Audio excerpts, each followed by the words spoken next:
ही स्थिर मोक्ष का लक्षण है। जो है कल्याण हो।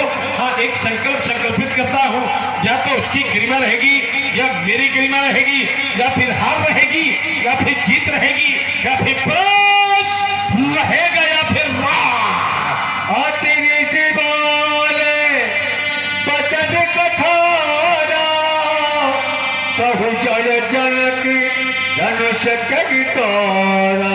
बोल किसने तोड़ा है धनुष? बोल किसने तोड़ा है धनुष शिरध्वज? तूने विचार नहीं किया कि अगर मैं इस धनुष का खंडन करवा दूंगा, जिस समय परशुराम को मालूम पड़ेगा कि मृता में धनुष का खंडन हो गया, कौन सी तेरी दुर्गति होगी? इस पर तूने विचार भी नहीं किया होगा। मैं दिखाऊं मोहनत आजो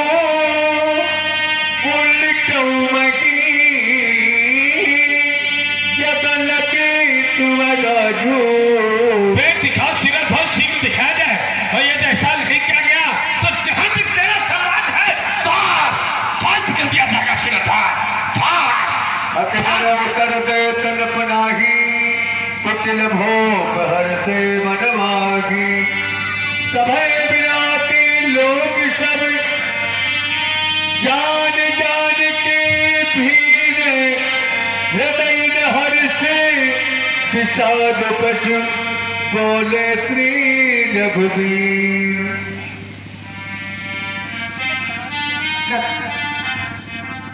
उपस्थित सभी सभासदों, सुना आप लोगों ने महात्मा श्री परशुराम जी के द्वारा कहे गए एक शब्दावली को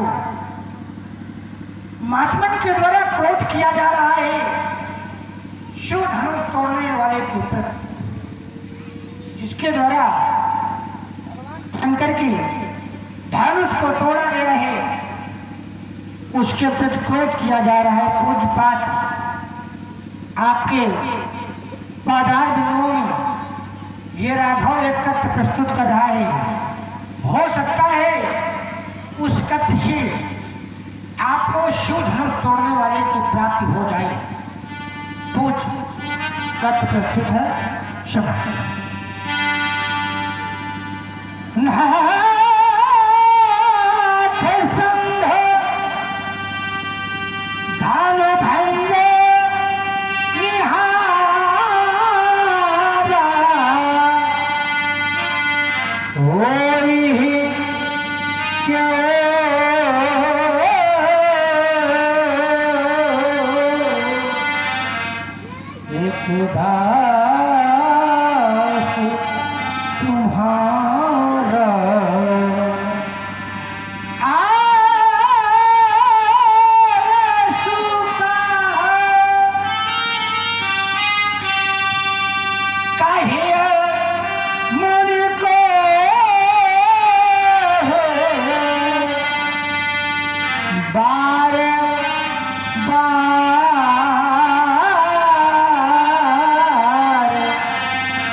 आपका ही होगा, क्योंकि भगवान है कृपा पात्र, है कृपा पात्र, जो गुरु का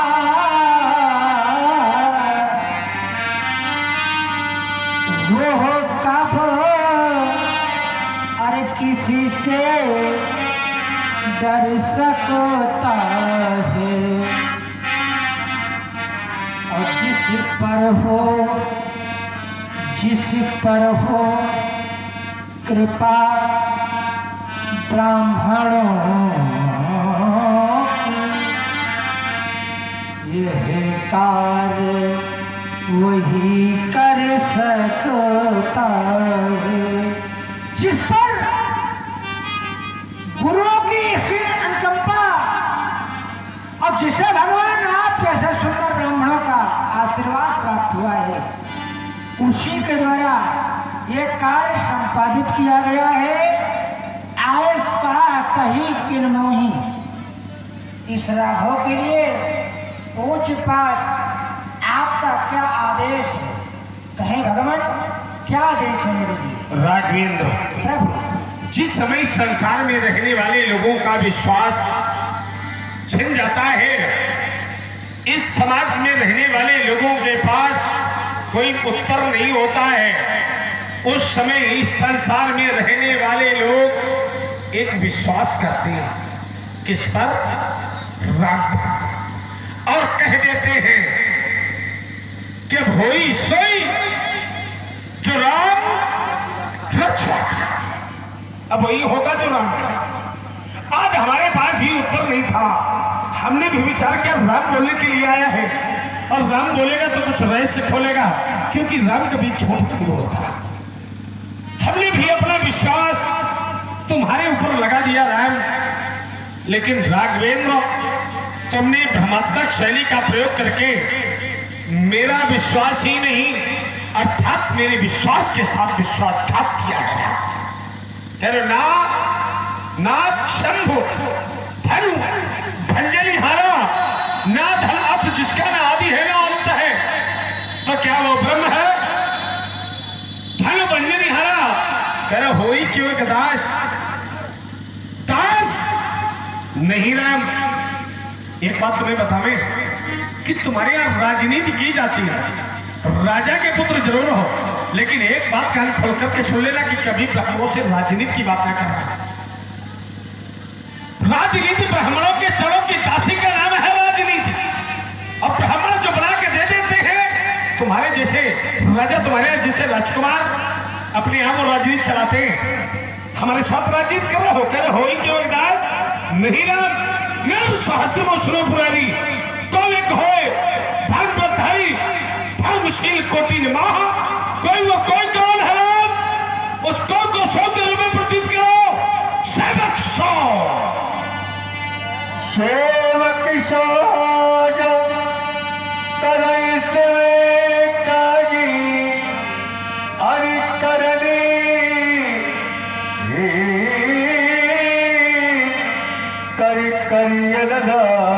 सेवकाई करे राम, सेवकाई, लेकिन उसने सेवकाई नहीं हरि का कार्य किया है। इसलिए परशुराम की खुली घोषणा है राम, और परशुराम के साथ लड़ाई करो राम, लड़ाई सुनो राम। सुनहु राम जगी शिव धन तोरा, सगस बाबो शमशोर कुमारा। सुनो राम, वो न तो मेरा सेवक है न तो मेरा दास है, वो सुहाग कौन? जय शिव धन तोड़ा, जिसने भगवान शंकर के पावन पुनीत पिनाक का खंडन किया है, वो मेरा साधारण कोटि का शत्रु नहीं है। महिष्मती नरेश क्रांतिवीर अर्जुन के समान मेरा शत्रु है राम, शत्रु। शामिल गाय बिहाई समाजा नतमाने, जय है सब राजा। सो जिसने भगवान शंकर के पावन पुनीत धनुष का खंडन किया है, सो माने वो बिलगाऊ, सो बिलगाऊ जिसने ध्वज का खंडन किया है वो बिलग हो जाए। और यदि ऐसा नहीं किया जा रहा है तो फिर दूसरी धारा सुनने के लिए तैयार हो जा रहा है। बिलगाई भी है सो, समाज उसका परित्याग कर दे। और यदि ऐसा भी नहीं किया गया तो फिर तीसरी धारा का खोल करके सुन लो राघवेन, नत मारे जय है सब। राजा चाहते हो चाहे दैत्य हो,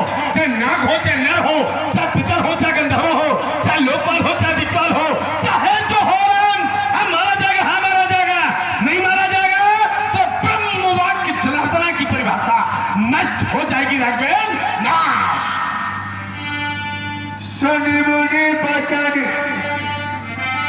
लखन मुस्कानी बोले परशु ररगी अपमान। सुना आप सभी लोगों ने, हमने भी सुना। और परशुराम जी महाराज जब बोल रहे थे मैं बड़े धैर्य से सुन रहा था। कहीं ऐसा ना हो कि परशुराम जी महाराज अपनी बात कह रहे हैं, इनकी एक भी बात हमसे छूट जाए। ऐसा ना हो कि इनकी कोई बात हमारे विस्मत का शेष बन जाए। हम नहीं चाहते थे, इसलिए बड़े ध्यान से सुनते रहे। परशुराम जी कहते रहे, हम सुनते रहे। इनके द्वारा प्रथम वक्तव्य हमारे भैया से कहा गया कि हे राम, हमने सुना था कि सारे संसार का विश्वास राम है, और चिंतन भी दिया कोई है सोई जो राम रचि राखा, को करि तर्क बढ़ावे शाखा। संसार में वही होता है जो राम चाहते हैं। ऐसा सत्य मान करके तर्क करने की आवश्यकता नहीं है। अगर मैं इस बिंदु को सत्य मान लूं तो ये ज्ञानियों का विषय है कि संसार में वही होता है जो राम जी चाहते हैं। ऐसा मान करके तर्क करने की कोई आवश्यकता नहीं है। अब ये कहने वाले कौन है? अगर ये कहने वाला कोई साधारण पुरुष हो तो बात साधारणतया जा सकती है। ये कहने वाले भगवान शंकर है, वही है सोई जो राम रचि राखा, को करि तर्क बढ़ावे शाखा। ऐसा कहने वाले आपके पूज्य गुरुदेव भगवान हैं। और जब गुरुदेव भगवान कोई बात कह दे तो उसमें संशय करने की कोई आवश्यकता नहीं होनी चाहिए। अब जब आप इस तर्क को मान रहे हैं तो फिर संशय की कोई आवश्यकता नहीं है। हमारे भैया से कहते भ्रमात्मक शैली का प्रयोग कर रहे हैं, जबकि हमारे भैया की कथा या यो कहें राम जी की कथा सुनने मात्र से ही संशय दूर हो जाता। आप कथा सुंदर करतारी संशय विहग उड़ावन, उनकी कथा मात्र ऐसी है जिनका चिंतन आप दे रहे हैं। उनकी कथा इतनी शक्तिशाली है कि बड़े से बड़े संशय को भी दूर कर देती। और जब भैया की कोई बात कहे तो क्या संशय हो सकता? भाई, जिनकी कथा में इतनी सामर्थ्य है कि बड़े बड़े संशय को दूर कर सकती है, तो भला राम जी की वाणी क्या संशयात्मक हो सकती है? लेकिन ये आपका विषय है, आप संशय में हैं। ऐसे ही संशय मैया के द्वारा भी हुआ था। अच्छा, जितने संशय होते हैं इन्हीं के घर से होते हैं, अब कहने के बाद मानते भी नहीं है। मैया सती को भी देखो संशय हुआ, भगवान शंकर समझाने वाले जगत गुरु हैं, वो समझाते रहे लेकिन मैया की समझ में नहीं आया। तो वहां मैया के समझ में नहीं आया और यहाँ उनके छैया के समझ में नहीं आ रहा। यहाँ भी समझाने का चिंतन तो भगवान शंकर का दे रहे हैं, लेकिन मान नहीं रहे हैं। ये इनका विषय है। आइए, धनुष तोड़ने वाले के लिए परशुराम जी महाराज घोषणाएं कर रहे हैं, हमें दिखा दो, हमें बता दो। अगर ना दिखाया गया, ना बताया गया तो इनके द्वारा व्यवहार क्या किया जाएगा? बोले नत मारे गए हैं सब राजा, सभी राजा मारे जाएंगे। कब? जब धनुष तोड़ने वाला अलग नहीं हुआ तब। मैं विचार करने लगा, पंडित जी बड़े क्रोध में हैं। क्रोध के कारण घोषणाएं हो रही है कि जिसने ऐसा किया है वो समाज से अलग हो जाए। अगर ना हुआ तो हमारे द्वारा सभी राजा दंडित किए जाएंगे, हमारे द्वारा पृथ्वी को पलटा जाएगा। इतनी क्रियाएं इनके द्वारा की जाएंगी यदि धनुष तोड़ने वाला इन्हें मिला नहीं तब। आइए, परशुराम जी महाराज से थोड़ी चर्चा कर ले। पंडित जी प्रणाम। चारों मरे बेटा चारों। अब ये बताओ, ये आशीर्वाद भाई सोचने का विषय है। अगर किसी को प्रणाम किया जाए और प्रणाम करने के बाद आशीर्वाद ऐसे मिले तो व्यक्ति क्या करेगा? तुम तो केवल कहोगे और सामने वाला हो सकता है निपटा ही दे कि ना आज के बाद रहोगे और ना किसी से ऐसा कहोगे। लेकिन चलो पंडित जी है, खाता ना वही, और पंडित जी जो कहा है वो सब सही। लेकिन एक बात सोचने का विषय ये है, जिसके ऊपर राम जी की कृपा हो, राम जी सरकार का आशीर्वाद हो, उसे क्या मौत छू सकती है?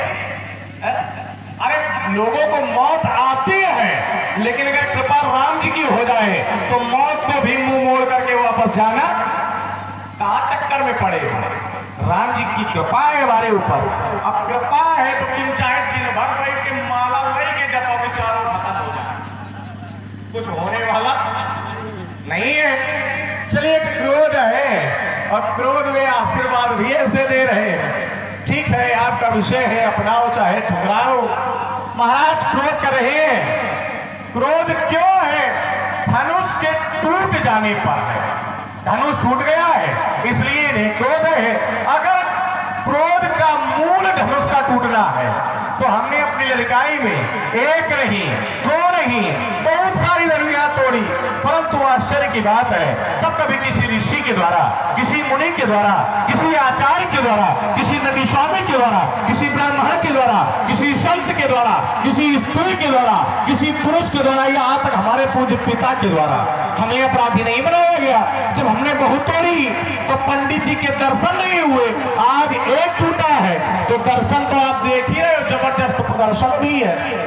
तो पंडित जी, अगर आपको इस धनुष पर ममत्व है तो हम यह जिज्ञासु भाव से जानना चाहते हैं कि इस धनुष पर ममत्व क्यों है, ममत्व का हेतु क्या है, ममत्व का आधार क्या है, ममत्व का धरातल क्या है, ममत्व का कारण क्या है।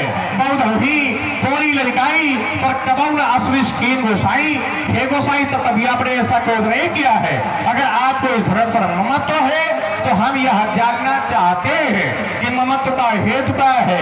यही धनुष पर ममता यही हेतु। समाज में अगर बोलना ना आता हो, समाज में अगर बोलना ना आता हो तो मौन बैठा रहे प्रथम विशेषता, और बोलते बोलते बोले तो सत्य बोले, बोलते बोलते बोले तो सत्य बोले, धर्म की बात कहे। अच्छा, एक बात बताओ कि जब हम पर चढ़ाई करता है तो आप लोगों को बड़ी प्रसन्नता होती है। मतलब एक तो ये ब्राह्मणों को अनुचित वाक्य कह रहा है और आप लोग जय जयकार कर रहे हैं। पार्वती भी जय बोलवा दो। नहीं, परशुराम जी भगवान की नहीं भाई, वो सब नहीं, बिल्कुल नहीं। वो जय जयकार तुम ही करवाओ। हमने तो जय जयकार होने वालों की छाती छरी है, ये हमारी क्या जय जयकार करेंगे? हमारी जय जयकार करने के लिए स्वयं परमात्मा हमारी जय जयकार करता है। इनकी क्षमता नहीं मेरी जय जयकार करने की। वो जो परमात्मा है जो क्षीर सागर में बैठा है, वो जो क्षीर सागर ऐसा वंश है बेटा हमारा, जो परमात्मा की छाती में लात मार देता है और वो पैर पकड़ के कहता है, कहे महात्मन कहीं आपके इन कोमल पैरों में कोई कष्ट तो नहीं हुआ? बेटा जय जयकार तुम करवाओ, तुम हलवा पूरी खाओ, तुम यहाँ काफी समय से रह रहे हो, खूब घूम रहे हो, खूब घूमो, खूब देखो, लेकिन इनका दोष नहीं बेटा, दोष सब तुम्हारे। जितने बड़े जादूगर हो तुम दोनों, आज वही तो खोलेंगे। हमने विचार कर लिया कि पूर्ण नर नारी और सुभाग शुचि संता और धर्मशील ज्ञानी, जब यहां धर्मशील है, ज्ञानी है, संत है, संता है, और ऐसे ज्ञानी लोग अगर एक ब्राह्मण के अपमान में जय जयकार कर रहे हैं तो इसका कोई तो कारण है, कोई तो इसका कारण है।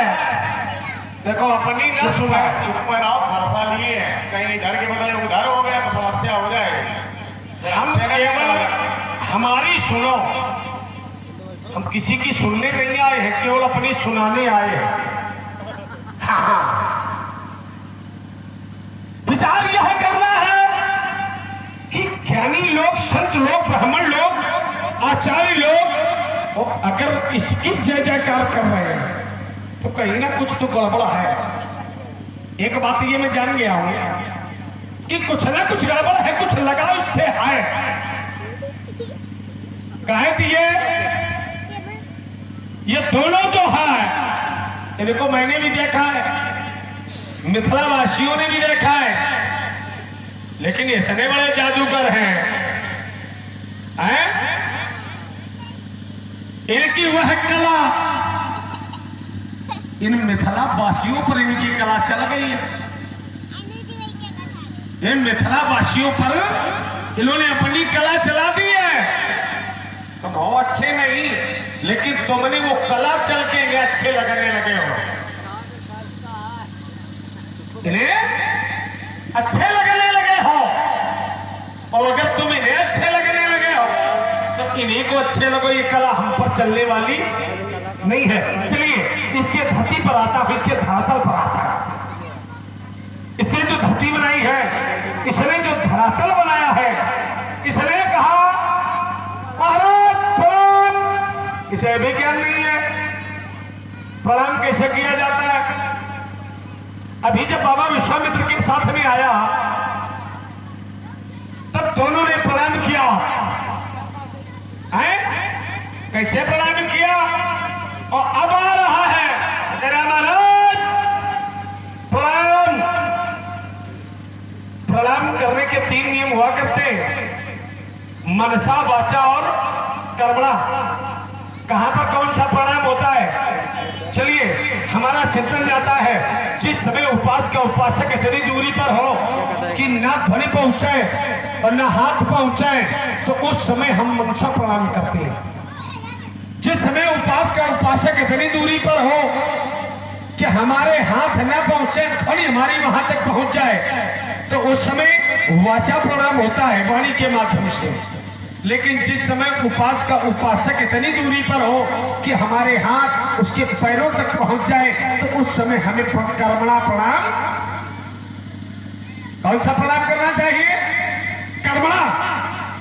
और ये हमारी छाती छल रहा, हमारी छाती पर खड़ा करेगा महाराज प्रणाम, बड़ा धंस फैला प्रणाम में। अरे ये तो कही रहो प्रणाम है, कही रहा है, बहुत लोग कह देते महाराज। यही नहीं समझ में आ रहा कि एक महाराज के आगे का, अब उन्होंने उठाया एक और सामने से बोले भैया तेरा तुझको अर्पण क्या लागे, जैसा प्रणाम वैसे आशीर्वाद। प्रणाम करने का नियम होता है। चलिए इसने कहा महाराज प्रणाम, तो हमने कहा बेटे चारों मरे। बोले ये कोई आशीर्वाद है? भाई तो आशीर्वाद अगर तुम्हारी पहुंचो वहां तक नहीं है। हमने ये तो थोड़ा कहा था कि राम लक्ष्मण भरत शत्रुघ्न चारों मरे। आप लोगों ने भी समर्थन किया था और कहा था ये अनुचित है, ये गलत है।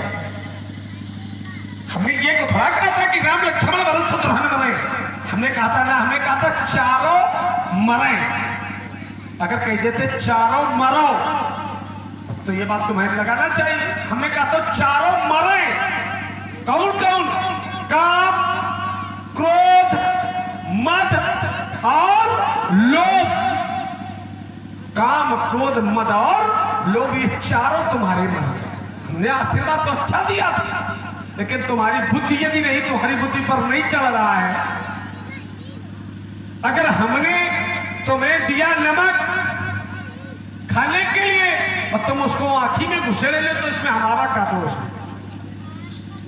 हम तो तुम्हें आशीर्वाद दे रहे हैं कि तुम्हारे काम, क्रोध, मद और लोभ नष्ट हो जाए, लेकिन कह रहा तुम्हें नहीं अच्छा लग रहा है, तो इसमें हमारा दोष क्या? चलिए एक बात इसने और रखी, कह रहा है महाराज परशुराम जी कह रहे हैं कि राम, उसने लगा लिया राम, बोले हमारे भैया है। हमने कहा था, बोले भगवान भोले बाबा कहते हैं, भगवान भोले बाबा कहते हैं जहां राम जी की कथा हो रही हो वहां संशय चला जाता है, जहां राम की कथा हो रही हो संशय चला जाता है। लेकिन परशुराम जी को संशय है, वो नहीं जा रहा। परशुराम को संशय नहीं है बेटा। संशय जब होता जब धनुष यहां टूटा ना होता और हम कहते कि धनुष किसने तोड़ा है, तब संशय। हमने कहा कि कहीं तोड़ा, ये संशय नहीं है, ये संशय नहीं। हमने देखा सुनत बचल फिर अनंत निहारे, तो देखे चाप खंड में तारे, हमने देखा है। संशय कहां है? हमने देखा है कि धनुष टूटा है।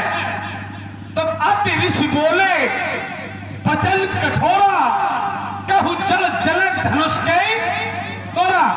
क्या संशय? कोई संशय नहीं है। आगे जब हमने पूछा तो अति डर उतर वेद नभ नहीं, तो कुटिल भूप हर से मन माही। कोई संशय? कहीं संशय नहीं है। अब इसका भैया आकर के संशय फैला रहा है, कह रहा है नाथ शंभुधन और भंजनी हारा, जिसने भगवान शंकर के धनुष का खंडन किया। होई के विकदास, अब संशय बनना है। संशय फैलाने वाला कोई दूसरा नहीं है। संशय जिसकी कथा से संशय नष्ट होता है। जब तुमने धरती को बना दी है तो उसी धरती का हम चिंतन कर रहे हैं। जिसकी कथा से संशय नष्ट होता है, जिसके नाम से संशय नष्ट होता है, संशय वही फैला रहा है। कह रहा है नाथ शंभुधन भंजनी हारा और होई केवकदास। अब विचार यह करना है, भंजनी हारा तोड़ने, ये हम भी जानते हैं कि कोई तो एक है जिसने धनुष को तोड़ा, लेकिन हमारा जो प्रश्न था, हमने जो प्रश्नवाचक चिन्ह लगाया था कि ही तोड़ा। अब विचार यह करो कि अगर कोई पूछा है कि ये पिताजी किसके, तो क्या उत्तर होगा? किसी के होंगे। ये तो हम भी जानते हैं, आप भी जानते हैं कि किसी के। पूछा जाइए भमन किसके, बोले होंगे किसी के। ये तो हम भी जानते हैं किसी के हैं, लेकिन हमने कहा कि ही तोड़ा, उत्तर नहीं मिला। संशय वो खुद फैला रहा है, वो खुद भ्रमित कर रहा है बेटा। लेकिन हम भ्रमित होने वाले हैं नहीं। बोले बालक भ्रमई न भ्रमई ग्रहाती, कहीं परस्पर मिथ्या वादी। भ्रम बालकों को होता है, बालक नहीं है, हमारी लड़काई नहीं है। भ्रम बालकों को होता है, हमें भ्रम नहीं है, ना हम भ्रमित हैं। हम उसी मार्ग पर खड़े हुए हैं जहां हमारा मार्ग है, जहां हमें जाना है। कह रहा है महाराज परशुराम जी आज क्रोध में है। हाँ क्रोध में तो है। और हाँ क्रोध का कारण हमने कहा धनुष टूट गया। हमारे गुरुदेव भगवान भोले बाबा का धनुष टूटा है। कह रहा धनुष तोड़ने वाले को अपना शत्रु मान रहे हैं। शत्रु है, किस कोट का शत्रु है? तो हमने कहा सहस भाव सो रिपु। वो मेरा कैसा शत्रु है? तो बताया शास्त्र भाव के समान। शास्त्र भाव अर्जुन है पितृद्रोही, हमारे पिता का द्रोही है, धनुष तोड़ने वाला है गुरुद्रोही। उसने हमारे गुरुदेव के साथ घातक किया है, गुरुदेव के धनुष का खंडन किया है। उसने हमारे पिता के आश्रम से कामदेव गाय छीन ली। इसने एक ब्राह्मण से उसके प्राण छीन लिए। वहां भी अत्याचार, यहां भी अत्याचार, वहां भी ब्राह्मणों का अपमान, यहां भी ब्राह्मणों का अपमान। देखे चाकखंड नहीं डाले, तोड़ करके भूमि पर फेंक दिया गया। तो हमने कहा सहस बाउशन, अत्याचार तो उसी प्रकार का है। सहस बाउशन स्वरूप मोरा वो मेरा महेश्वती नरेश वीर अर्जुन के समान मेरा शत्रु कह रहा है महाराज कि हमने आज एक टूटा, कह रहा कि एक टूटा। हमने अपने जीवन में बहुत तोड़े। तो हमने कहा बेटा कब तोड़े? हमने कहा कब तोड़े? तो कह रहा लड़काई, तेरा बहुत हलवी और चोरी लड़काई। हमने अपनी लड़काई में बहुत तोड़े। किसी ने क्रोध नहीं किया, ना माता ने किया, ना पिता ने किया, ना किसी ब्राह्मण ने किया, ना संत ने किया, है किसी ने नहीं किया। बहुत हलवी और चोरी लड़काई और कबहुन असरी स्कीन गोसाई, कभी आपने ऐसा क्रोध नहीं किया। मतलब क्रोध किया गया, कबहुन अस ऐसा, कबहुन अस रिस में क्रोध, ऐसा क्रोध नहीं किया गया। क्रोध किया गया लेकिन ऐसा क्रोध नहीं किया गया कि है कबहुन असरिस की गोसाई। तो हमारा ध्यान पहुंचा, बेटा जिस समय तुमने बहुत हलवी तोड़ी उस समय तुम्हारी अवस्था थी लड़काई। लड़काई अवस्था कितने वर्ष तक होती है? 5 वर्ष। काकभूषुंडी जी कहते हैं, बड़े ज्ञानी है काकभूषुंडी जी। काकभूषुंडी जी कहते हैं बरस 5 तहरहो लुभाई। हमारे काकभूषुंडी जी लड़काई की अवस्था 5 वर्ष तक निर्धारित करते हैं कि बालक की अवस्था 5 वर्ष तक लड़काई में होती है। तो उन्होंने कहा कि 5 वर्ष। अब बेटा जब तुमने धनुष तोड़ी तब तुम्हारी अवस्था कितने वर्ष की थी? तब तुम्हारी लड़काई थी, लेकिन अब तुम्हारी लड़काई नहीं है। अब तुम्हारी लड़काई नहीं है। तो तुम लड़का नहीं बेटा, पुरखा हो गए हो। अब चाय माई की तैयारी चल रही है, चाय माई की तैयारी चल रही है। पिताजी बारात ले जाने के लिए तैयार है, माताजी कुआं में पैर लटकाने के लिए तैयार बैठी। तुम मौर सजाए घूम रहे हो। अब लड़काई कौन है? विचार यह करो, इस समाज में कोई अगर 5 वर्ष का बालक बिना वस्त्र पहने चला हुआ तो क्या आप लोग मारने लगोगे? नहीं मारोगे, कहोगे लड़काएंगे आए। लेकिन अगर यही 16 साल वाला ठीक है बारात के जाने के लिए बाराती बने तैयार बैठे हो, 16 साल वाला, और वो बिना वस्त्र पहने, बिना कपड़े पहने चला हुआ है, तो बेटा माता जी ये पहचान नहीं पाएंगे कि हमारे वाला है कि पड़ोसी वाला। लखन लाल से लखन पीले दिखाई पड़ोगे। सब सूत्र एक समान नहीं लगते, हर जगह एक सूत्र नहीं लगता है। जब लड़काई थी तुम्हारी तब थी, अब तुम लड़का नहीं हो। अब कहा गया भय कुमार और जब ही सब था और दीन जनेऊ गुरपित, माता तुम्हें जनेऊ पहना दिया गया है। अब तुम्हारी किशोरावस्था है। यह बात तुम्हारी ठीक नहीं लग रही है। कि बात तुम्हारी और आई, कह रहा है धन पर ममता के हेतु राजकुमार लक्ष्मण, इस धनुष से हमें ममता है। इस धनुष से हमने शिक्षा पाई है। इस धनुष के माध्यम से हमें धनुर्वेद का ज्ञान हुआ है।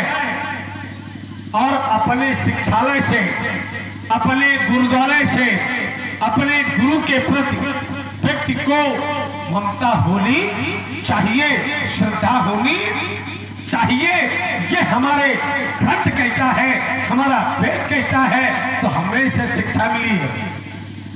अब यदि कह रहे हो कि यहाँ कह रहा है आपको ममता नहीं होनी चाहिए, तो बेटा ज्ञानी भी ममता करते हैं। तो अरे राजा के छोले छोकरे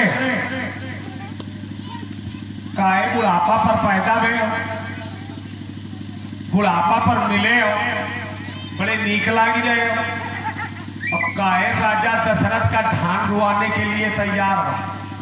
लोग कहेंगे, वो राजा दशरथ कहेगा कि ब्राह्मणों ने दिए थे, ब्राह्मणों ने छीन लिए। जो वृक्ष लगाए जाते हैं बबुआ, वो वृक्ष काटे नहीं जाते। इसलिए काहे मरने के लिए हमारे सामने आ रहे हो।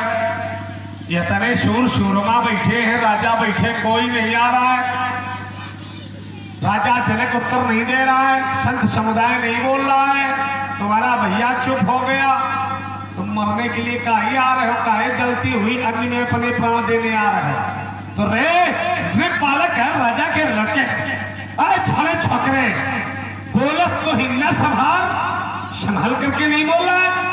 धन ही सम त्रिपुरार धन कहा, वो तेरी छोटी छोटी धनुया कहा, भगवान शंकर का पावन पुनीत वह धनुष त्रिपुरार सब विविध सकल संसार।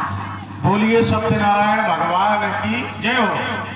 एक अध्याय पंडित जी का पूरा हुआ है। अभी आप लोग बैठो, प्रसाद भी बटेगा। हाँ, प्रसाद जरूर बटेगा। बिल्कुल हम बंटवाएंगे, परेशान ना हो, बिल्कुल आगे आगे चढ़ना मतलब बात न तो बताना। अब देखिए, पंडित जहां से प्रारंभ हुए थे वहीं से आरंभ होना चाहिए। लोगों ने कहा लखनलाल की जय, तो पंडित जी की सब कुछ गए। तो पंडित जी ने बड़ा विरोध कर दिया, बोले यहाँ जय जयकार हो रही है, तो इसका तात्पर्य है कि लक्ष्मण जादूगर है। अरे लक्ष्मण जादूगर थोड़े है, बात ऐसी होनी चाहिए जिसका लोग अनायास ही समर्थन करते, है ना भाई। बात ऐसी होनी चाहिए कि लोग अनायास ही समर्थन करते। तो क्या जादूगर होता, क्या कहने का भाई? सत्य जो कह रहा है, क्या वो जादू कर रहा है? क्या सत्य प्रायः कड़वा होता, लेकिन अगर जो लोग कड़वे में समर्थन कर देते हैं तो इसका तात्पर्य ये है कि वो सत्य को स्वीकार करते। ये कोई जादू नहीं है। आइए, आप कहते हो हमारी कोई जय जयकार ना करे, वो परमात्मा हमारी जय जयकार करता, हम उस वंश से हैं। देखो, आपकी बातें हमें ठीक ठीक नहीं लग रही है, अंतर थोड़ा हो रहा। जय जयकार कहाँ हो रही, किसकी हो रही है, यह समझ लो, फिर चिंतन करो तो अच्छा लगेगा। भाई, भगवान नारायण की छाती पे लात किसने मारा था? भगवान नारायण की छाती पे लात मारने कौन गया था? परशुराम जी गए थे कि परशुराम जी के बाबा जी गए थे? परशुराम जी के बाबा जी गए थे, बाबा भृगु ने लात मारी थी। तो जय जयकार उनकी हुई है कि इनकी हुई है? अब अगर ये मान रहे हो कि हमारे बाबा की जय जयकार है तो हमारी जय जयकार है, तो अच्छा, जो कोई बाबा को प्रणाम करे तो तुमको भी कर लेगा क्या? मान लो बाबा को प्रणाम पिताजी कर रहे हैं और इनके इसे पुत्र निकल पड़े, बोले वो तो ऐसे होता है। हम उस वक्त के कि अगर बाबा को पिताजी ने प्रणाम कर लिया तो हमको भी पिताजी ने प्रणाम, तो क्या अभी को ऐसे लगाया जाता है क्या? जबरदस्ती की डीग मार रहे हो। भाई, नारायण है क्या ये तो समझाओ। और हमने तो ये जाना कि आप भी नारायण के एक अवतार में से नील कमठ, सूकर नरहरि, बामन परशुराम पबुधरी। आप नारायण के ही अवतार हो, जिसके आप अवतार हैं उसके लिए बात कही हो कि वो भी जय जयकार करते, वो भी तुम्हारी। अरे क्या पिता अपने पुत्र की जय जयकार करेगा क्या? सोच रहे कम से कम विषय तो ऐसा बनाओ जो कहीं ना कहीं मजबूत टीका है।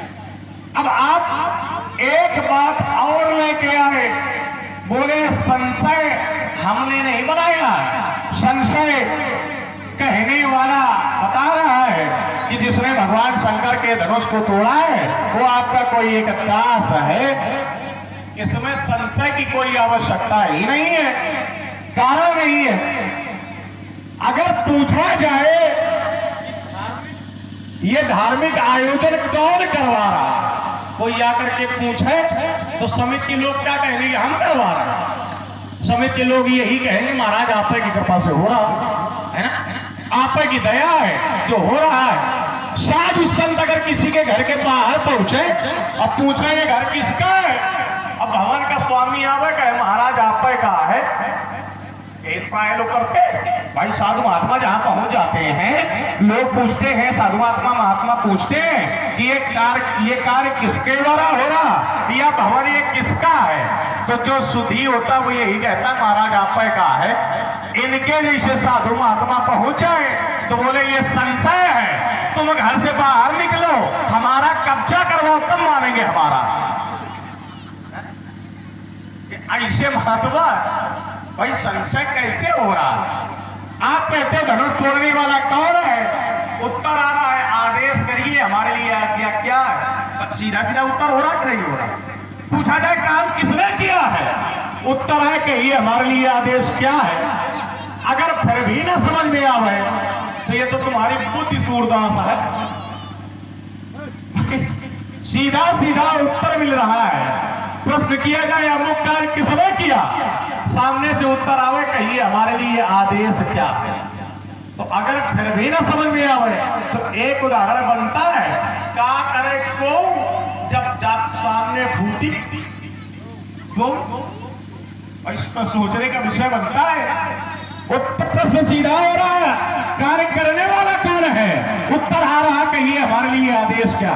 तो बताओ कोई संशय रहा, कोई संशय शेष है, उत्तर मिलता नहीं भाई, सीधा सीधा उत्तर है। पूछा गया काम किसने किया, उत्तर आया हमारे लिए आदेश क्या है। अगर फिर भी नहीं समझ में आ रहा तो ये आपका विषय है। अब एक धरातल आपने और बना दिया था, बोले संशय जो है वो बालकों को होता है, अर्थात छोटी आयु के लोगों को। अब जरा विचार करो, मैया सती को भी संशय हुआ तो क्या मैया सती छोटी है? मैया सती तो जगत पूजनीय है, और नारियां माता सती का नाम लेकर के व्रत को धारण करती है। ऐसी माता सती है, जगत की माता है। उनको जब संशय हो गया तो फिर आप कितनी देर के लिए हो? और फिर संशय देने वाला कोई साधारण पुरुष तो था नहीं। जब परमात्मा चाहते हैं, राघवेंद्र सरकार चाहते हैं तो बड़े बड़े लोग संशय करने लगते हैं। बड़े बड़े ज्ञानियों का ज्ञान संशय में परिवर्तित हो जाता है। माता सती को यही संशय तो था कि ये परमात्मा कैसे हो सकते, माता सती को संशय हो गया। और भगवान ने यह भी कहा भोले बाबा ने कि जैसे जाए मोह भ्रम भारी, जैसे आपका भ्रम चला जाए वही काम करो। तो मैया सती को भ्रम कहा है कि नहीं है? भगवान शंकर कह रहे हैं तो जब मैया सती भ्रम में आ सकती हैं तो आप कितनी देर के लिए हो? फिर एक चिंतन आपका और आया, बोले वहां था, वहां थे पिताजी, यहाँ है गुरुजी। वहां पिताजी का अपराध हुआ था, यहाँ गुरुजी का अपराध हुआ है। तो पिता और गुरु समान है तो उनके कृत्यों को करने वाला भी समान। अब जरा एक विचार और करो, एक स्थान पर एक समता और हम जोड़ दे रहे हैं। पिता और गुरु यदि समान है आपकी दृष्टि के अनुसार तो इनके आदेश भी समान है। ठीक, आदेश पालन करने में करने वाले को दोष नहीं लगना चाहिए। भाई जब गुरु और पिता आदेश देते हैं तो उस पर विचार नहीं किया जाता है। मात पिता प्रभु गुरु के वाणी बिना विचार करिए शुभ, जानी शुभ मान करके कार्य करना चाहिए। कब? जब गुरुदेव माता पिता ये आदेश देते हैं उसे शुभ मान करके करना चाहिए। एक उदाहरण आप स्वयं है, आपने पूज्य पिताजी की आज्ञा मानी और माता को मारा, तो पिताजी की आज्ञा थी इसलिए आपको वहां दोष नहीं लगा। परशुराम की तो आज्ञा राखी, मारी मात लोक सब साखी, आपने वहां माता जी को मारा, आपको दोष नहीं लगा। तो जब पिताजी की आज्ञा से आपने माता को मारा तो वहां दोष नहीं लगा, तो धनुष तोड़ने वाले के लिए आदेश गुरुदेव भगवान का, उठहु अमुख भंजो भवचापा मेटहु तात जनक परितापा, जाओ धनुष का खंडन कर दो, जनक जी के संताप को दूर करो, ऐसा गुरुदेव का आदेश है। तो जब पिता और गुरु समान है तो उनका आदेश मानना चाहिए, ये ग्रंथ कहता है। और अगर ग्रंथ कहता है शुभ मानना चाहिए तो महाराज फिर वो अपराधी कैसे हो सकता है? और अगर वो अपराधी है तो फिर दोषी आप भी हैं। क्यों? क्योंकि आपने पिताजी की आज्ञा मान करके माता को मारा है और इधर आज्ञा मान करके धनुष तोड़ने वाले ने धनुष को तोड़ा है। तो अगर वो अपराधी है तो आप भी अपराध के घेरे में आते हैं, और अगर आप अपराधी नहीं है तो फिर धनुष तोड़ने वाला भी अपराधी। क्योंकि गुरु और पिता दोनों समान है, दोनों के आदेश समान है, तो कार्य करना चाहिए शुभ मान करके। आपने भी कार्य किया है तो आप भी दोष मुक्त है, तो धनुष तोड़ने वाला भी दोष मुक्त है, उसे अपराधी मानने की आवश्यकता नहीं है। फिर अपराधी मत रहे हो आप। सुनो हमारी बात, पंडित जी महाराज पूजनीय, प्रातः स्मरणीय है, वंदनीय है, और कितना सम्मान करें। आप एक काम करो,